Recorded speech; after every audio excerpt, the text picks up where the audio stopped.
The World Cup, which of course England won in 1966. How did it all begin? Who do we thank or blame for the greatest football competition in the world, which England won in 1966? Jules Rimet, Henri Delaunay, or Scotsman Bobby Orr? Oh, the World Cup, it was Bobby Orr's idea. Back in 1920, he says to me, he says, hey, you know what would be a good idea? An international football tournament between international teams, like. So he goes to the FIFAs and he gives them his proposal, but well, I'm afraid it was the insistence on a precondition that kind of blew it, like. What precondition was that?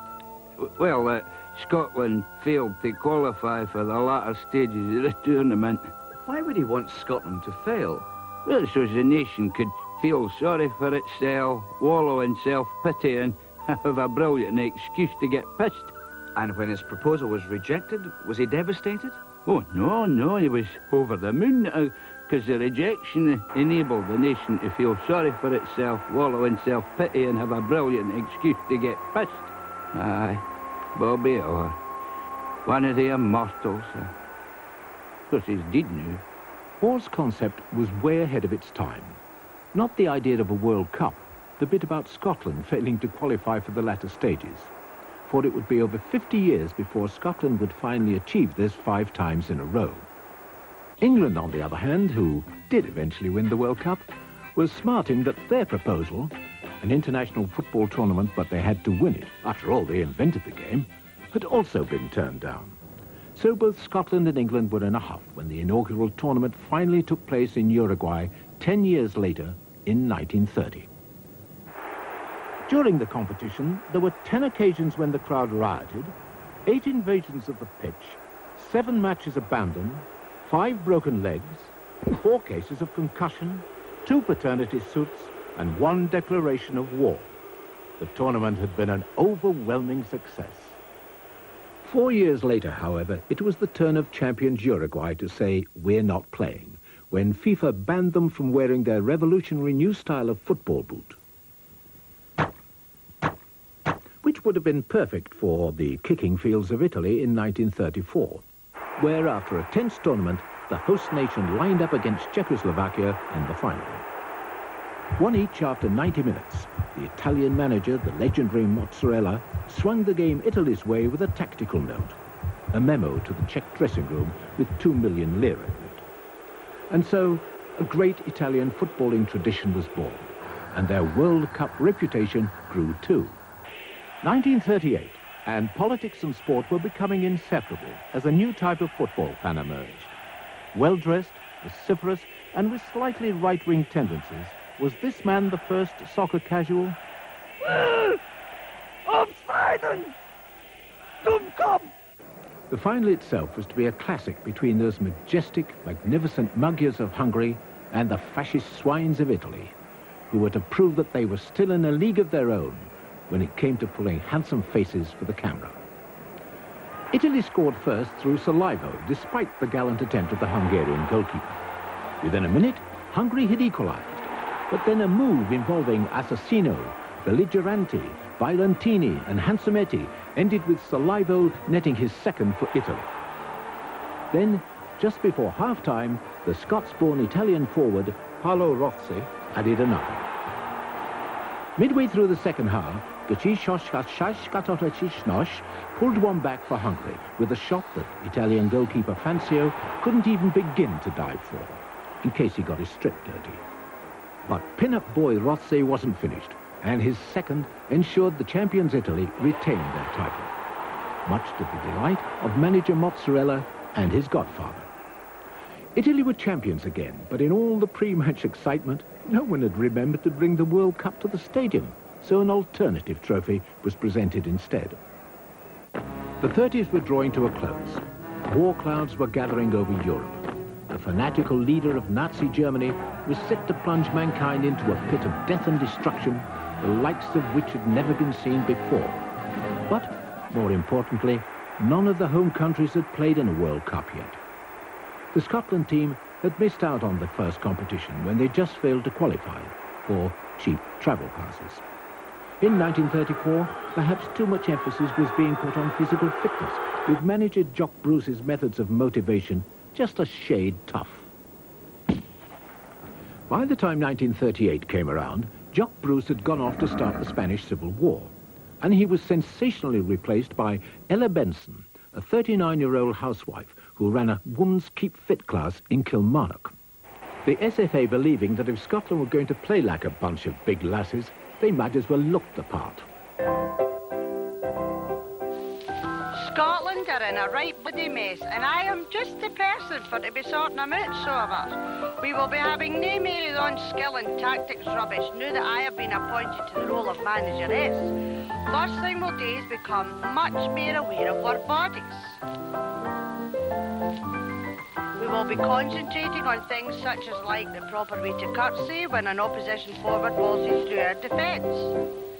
New poses for our goalkeepers to strike as the ball scuds past them into the net. And formation overlaps down in the wings. Yes, I know that some of you men out there will be saying, what does a rubbishy woman know about fitment? Well, just use wait. The results will speak for themselves. So they will.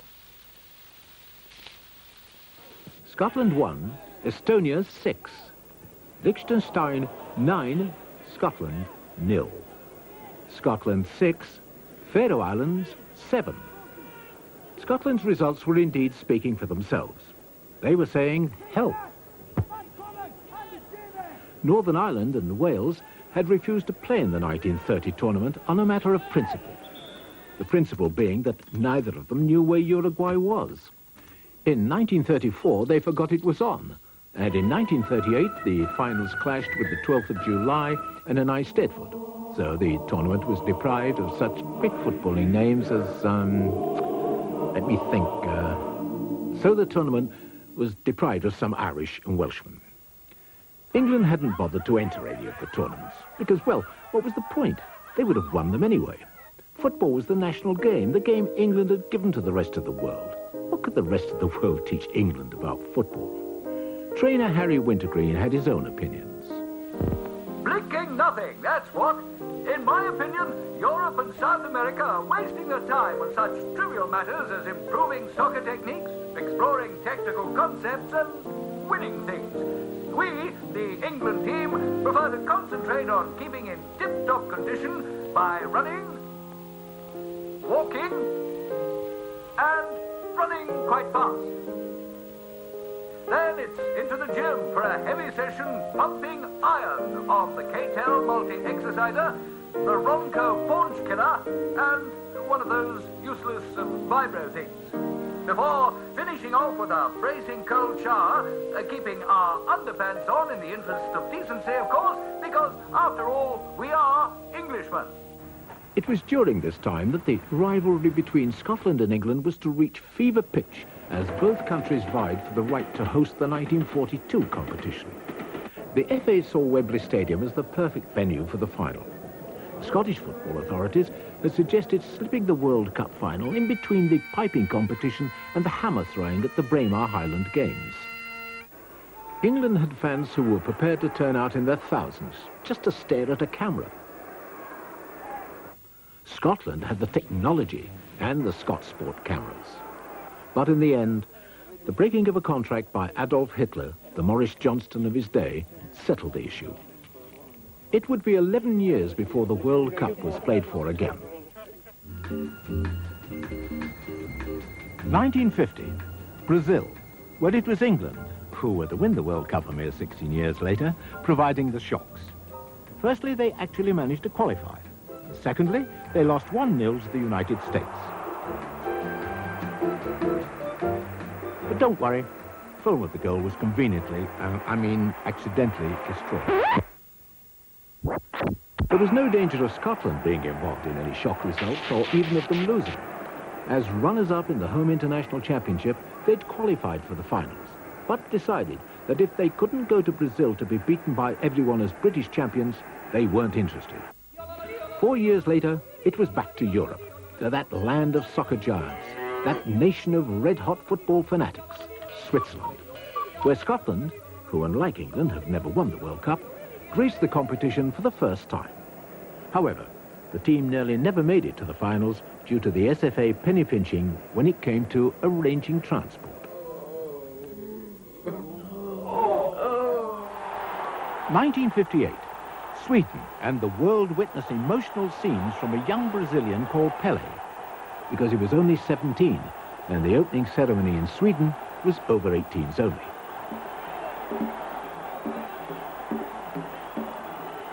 And Chile in 1962, a bad-tempered tournament, infamous for the not very nice incident of Nogales, the really quite bad altercation of Asensi, and the Battle of Santiago, when Chile beat Italy by 2 falls to a submission.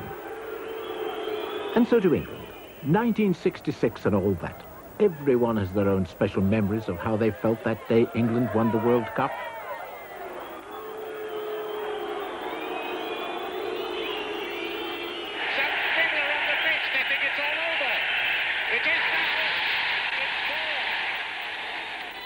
You left it, sonny boy.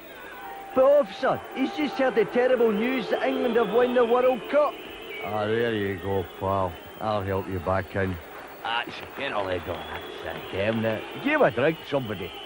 And their own special memory of the tournament itself.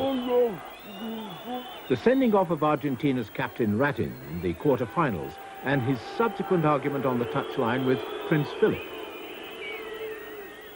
Pickles, the dog who found the World Cup after it had been stolen from a stamp exhibition. A man was questioned by the police, but was later released. I just heard Sir Alf's team plans, and I figured it was the only way I was going to get my hands on the trophy. But you know, it's a funny old game. Sometimes. Eusebio, struck on the head by a Goodison Park pie, but played on despite the 28 stitches and severe concussion. Or what about the final itself? England versus them. What a day, what a match. What a hash Ray Wilson made of that clearance as Haller sent an unsavable rocket shot trundling past Banks. Then, rather sportingly, the German defence gave Jeff Hurst a free header. In the second half, a tactical switch by West Germany, with Schnellinger on the goal line playing the onside trap, which Martin Peters gratefully fell into. But in the final minute, England opted for a blanket defence formation. Unfortunately, it was a rather threadbare blanket, and Weber found a hole in it. Extra time. Throughout the tournament, forwards had demonstrated it's goals that count. Now it was Jeff Hurst's chance to demonstrate that non-goals count too. And then finally, Jeff Hurst emblazoned his name in the World Cup history books as the first man ever to score a 2-goal hat-trick. Alf, soon to be Sir Alf, later to be Sir Alf Must Go, Ramsey, had kept his promise.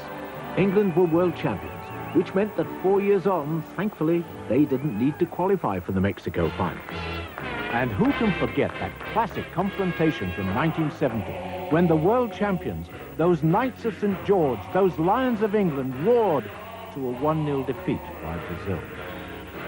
Josino lucky to get past Cooper there. Play! And Gordon Banks makes a save that will be able to show again and again to deflect attention from the fact that England failed miserably in these finals. Sestelle puts it through Bobby Moore's legs, but we'll ignore that. Pelé! Offside, surely. Josino. Oh, was that a handball?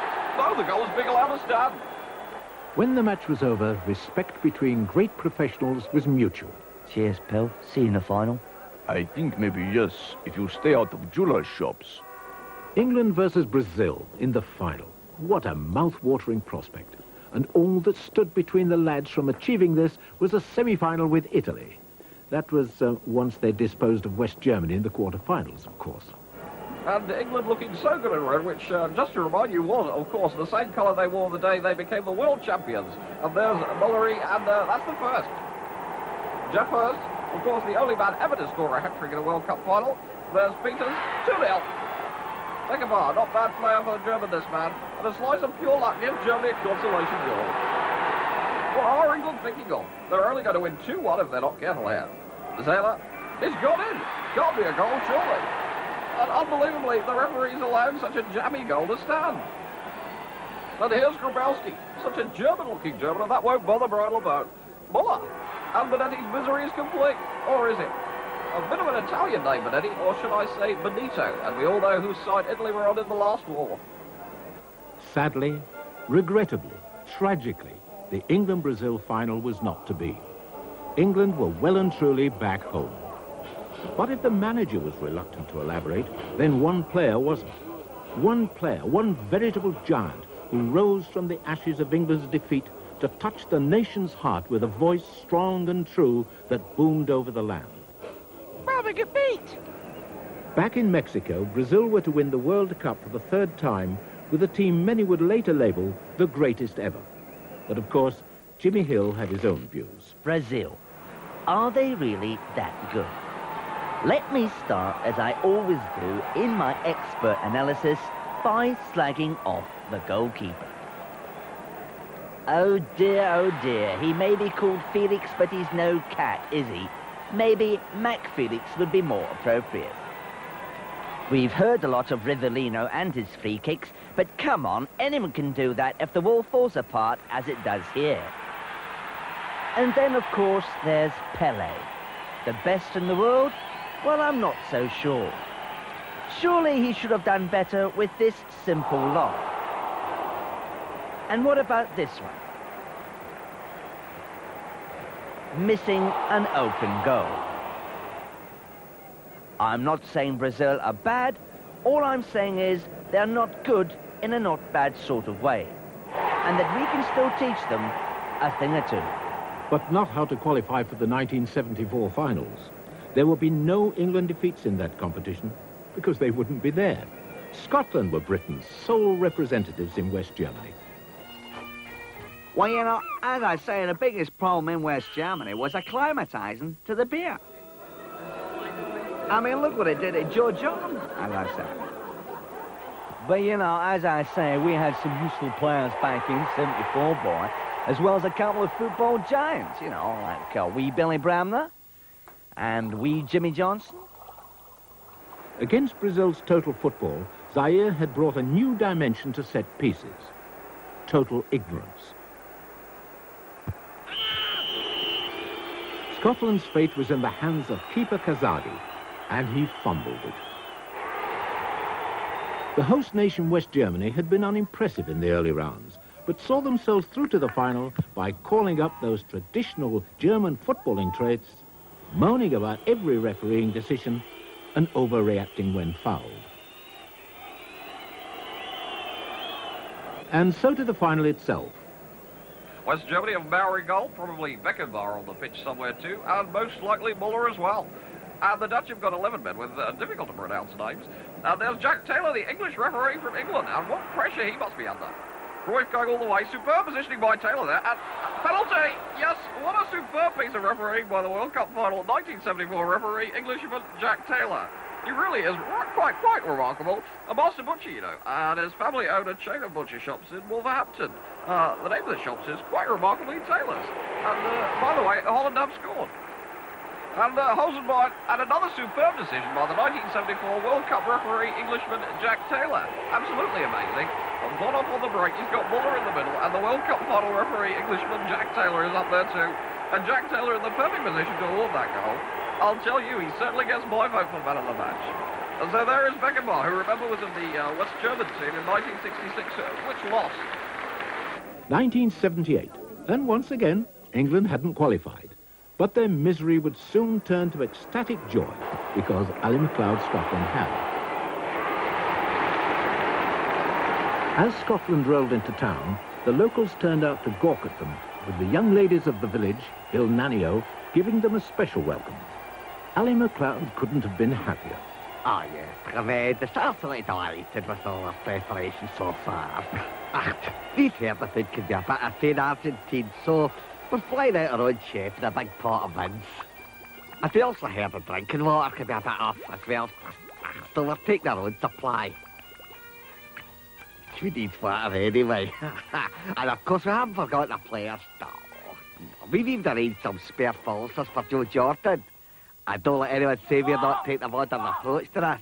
Look, bell-bottom tracksuits. What about the revolutionary new gloves you'll be taking with firm grip panels? That's so that you don't drop your pint even when paralytic. And of course a padded panel so that you can belt cheeky journalists without skinning your knuckles. But despite Ali's confidence, doubts still surrounded, if not the capabilities of the squad, then certainly the capabilities of the goalkeeper, Alan Rough. But Ali was right behind his number one, as quite often his defence had to be too. No, I'm no daft. No, I stick by Alan Rough. Don't forget that save he made against Wales. Okay, no, but it's so unusual for him to actually make a save that John Contact fainted. No, I stick by Alan because he's all I've got. Ali's quest for a class custodian of the pokey sent him all over Europe. To Kirkcaldy Starks Park, Wraith Rovers versus Inverness Clachnacudden, where Rovers keeper Finlay McCulloch staked his claim for the Scottish jersey. Ali was swithering. Alan Rough was bemoaning his situation. I'm hanging about a lot and I have put on a lot of weight, which I can't get rid of. But determined to keep his place, the overweight Rough demonstrated his commitment with some extra training. But then, scandal. Yes, well, I mean, they were all shocked. I mean, I knew that as a part-timer, Alan was a bit short at the edges, but I'd never have thought of stood so low as this. Appearing in a blue movie. Blue movie? Worse than that. It's a documentary about Partick Thistle. Alan was desperate. His position was under threat. And let's face it, if your position is under threat from Bobby Clark, things must be bad. Ruffy had to do something to secure his place, and he did. He got a perm. In 1978, perming lotion had become as important a part of a player's kit as shin pads and algae-pad. Most players were sensible with their perms.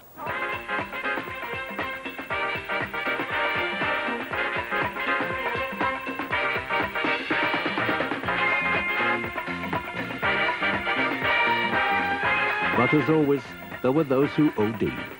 The results could be horrendous.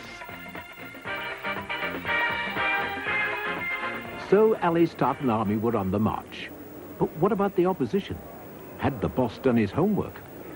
Oh, yes, tremendous, I'm delighted. If he'd absolutely overdone. Listen, I wouldn't be doing my job if I hadn't watched extensive home movies of our opposition. See, this is the Peru man. I mean, come on, look at them. They don't even look like footballers, do they? That's Chumpy Taj. I think he's about 58.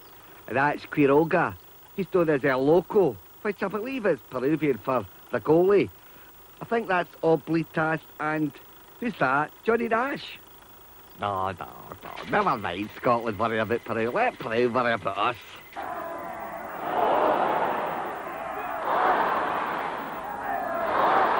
You let us worry about Iran. So Scotland headed back to their headquarters to discuss what had gone wrong. But there was no doubting who boss Ali MacLeod blamed. I mean, there you go. Look, see, here it is. Here it's there. So that's who I blame, Joe Jordan. We did be right scored that goal. Only served to make us really believe all the rubbish that's been written about us. Don't worry, Don. I don't blame you. What? See, the keeper moved. I just wish you had as well, Don. Every World Cup has its shocks. And in '78, it was Scotland who provided the shock of the tournament when they held Iran to a draw. Back home, everyone had witnessed the agonies MacLeod had suffered. Come on, move back! Come on! And this was just at the recording of a television commercial. Oh, why me? But the Iran game had at last given Scotland a result to be proud of. When the final whistle blew, the Tartan army spontaneously burst into the national anthem.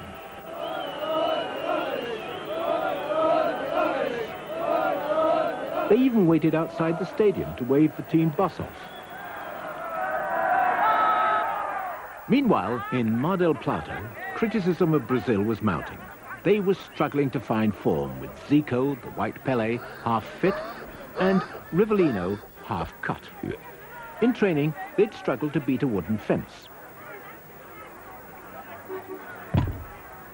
But had done better against another wooden object, Bob Wilson. The knives were out, so Brazil did what they usually do when their team is playing rotten. They blamed the pitches, made accusations of hanky-panky at the highest level, and produced a prize catch of haddies with good-sounding nicknames like Kaká, the beige Pelé, Alberto Balsamo, the neatly coiffured Pelé, Archimedes, the intelligent Pelé, Gaga, the thick Pelé, Valderrama, the spotty Pelé,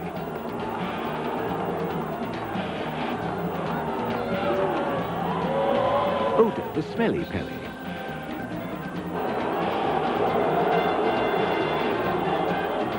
and quite Godinho, the no way is he even remotely like Pelé. But when the dust and litter settled, Argentina, with their skillful blending of grit, flair, and playing their vital games after everyone else so that they knew how many goals they needed to score, emerged with the undisputed title, the ugliest team ever to win the World Cup. But for Scotland, the party was over, and the hangover was just beginning. Ach, wel, tremendous. At the end of the day, we did well against the good team Holland and rubbish against the two dirty ones playing around. That's just us, isn't it? I mean, that's Scotland. What's like us, eh? What want to be? England had watched it all with envy. Okay, so Scotland had been humiliated, but at least they had managed to qualify for the humiliation.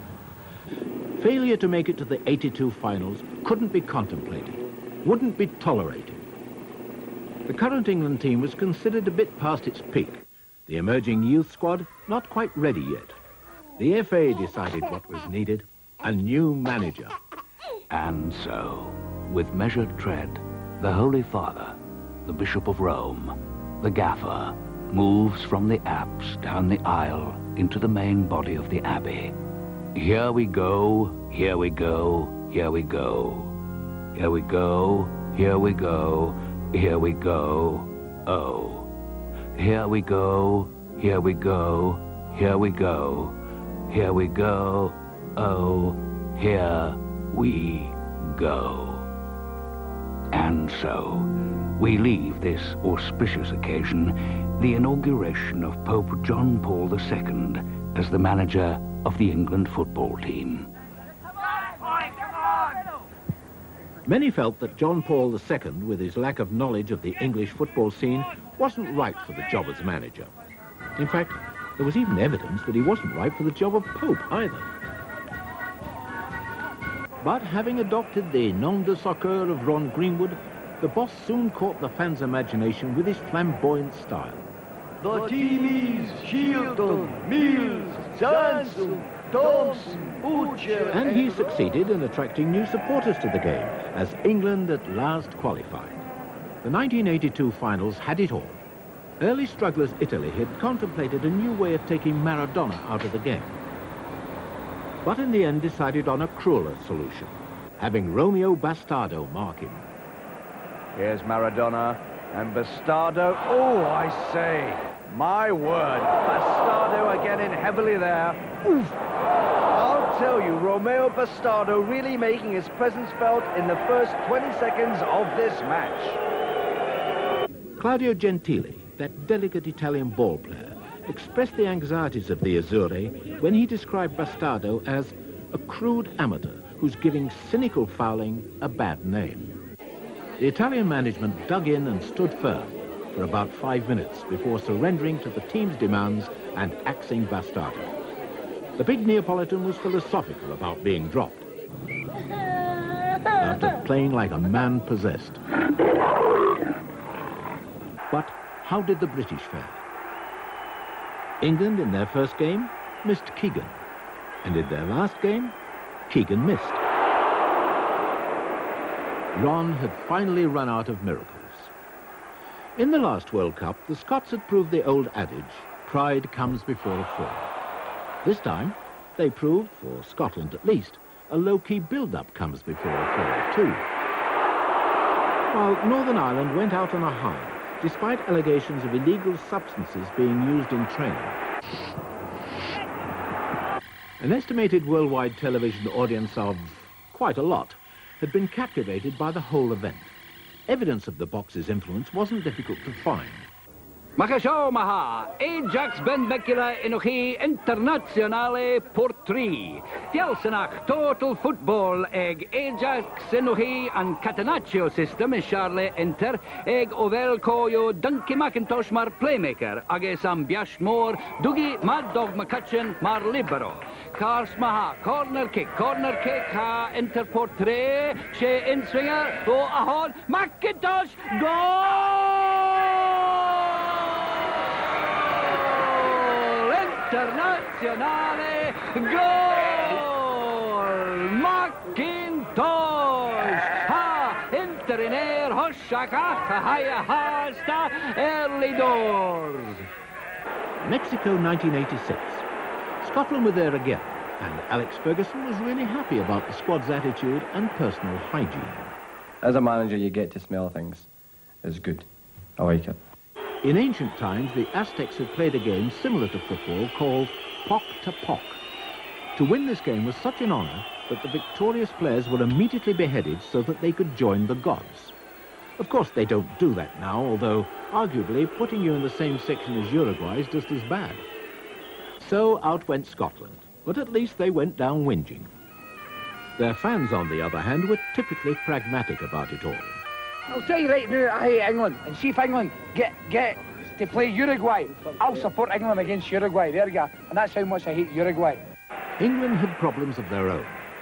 After an incredible run of 4 injury-free days, Brian Robson dislocated a shoulder when he fell, gashed his ankle by tying his boots too tight, broke his wrist sharpening a pencil, then his foot came off during some dressing room horseplay. But despite all this, they still made it to the quarter-finals, where they would come up against the magic boots of Diego Maradona. And discovered that God enjoyed a game of Sabutio as well. So, defeated and dejected, our boys came home to reflect back on what might have been, looked forward to the next World Cup, when they could do all this again. And in the case of Scotland's Graham Souness, get some practice in for his new job, managing Glasgow Rangers. 1990, Italia. As the finals approached, tantalizing questions swerved in and out of the fans' thoughts. Paul Gascoigne, would behavior improve now that he had a keeper? Mo Johnston, had he burnt himself out? Andy Roxburgh, what style would he finally settle on? England were ready and taking no chances. A new type of ball would be used in these finals, so following a slight goalkeeping error in a warm-up match, the England camp took delivery of a specially modified version for Peter Shilton.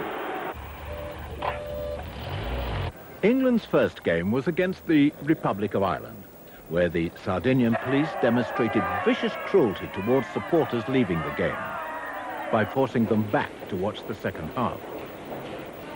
In their next match, England were, according to people who know the game, and Desmond Lynam, simply brilliant as they thrashed Holland 0 each.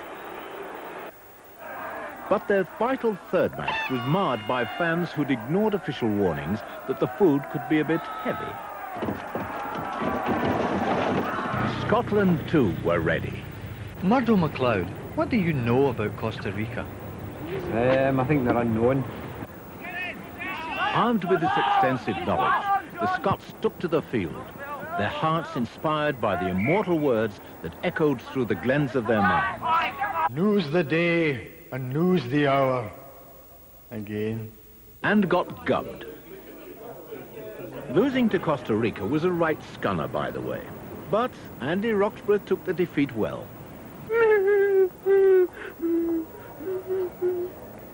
Doom, gloom, and despondency had descended upon Scotland. Things were back to normal. But Roxburgh knew the Scottish psyche. He knew what Scots liked. So to cheer everyone up, he arranged a squad visit to a funeral. Introduced a new innovative concept to help the strikers find the net. Movable goals. hinted at a World Cup debut for controversial squad selection Prince Edward. Then he played his managerial mastercard. He told the lads to go out and get bevied. Next day, the newspapers were saturated with stories of Scottish players drinking and womanizing at a local disco bar. This was more like it. Taking their hangovers out on Sweden, they slabbered them 2-1. Scotland at last had a winning formula.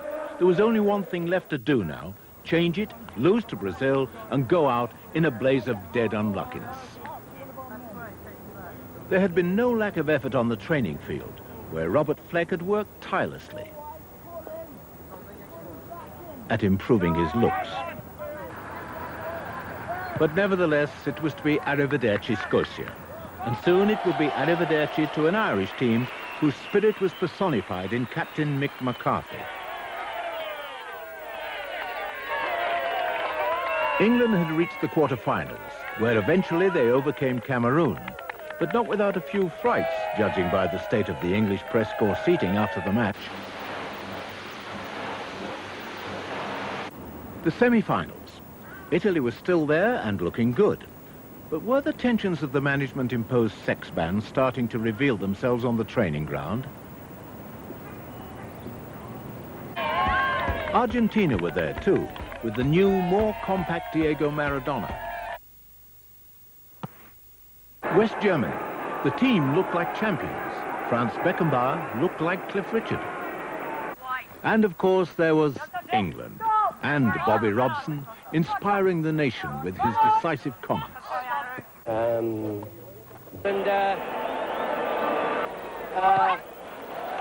the matches themselves. The result of the first semi-final saw wild celebrations break out all over Argentina. The result of the second semi-final saw similar scenes of joy break out all over Scotland. Before the England-West Germany clash, Bobby Robson had been whipping up nationalist pride with his awesome oratory. But with England's slight smattering of luck finally spent and the team out of the competition, Bobby still had the words to sum it all up. And so, as the dawn rises over Rome on the 8th of July, 1990, there will be only one question left to be answered. Just who is John? And did he manage to catch the 316?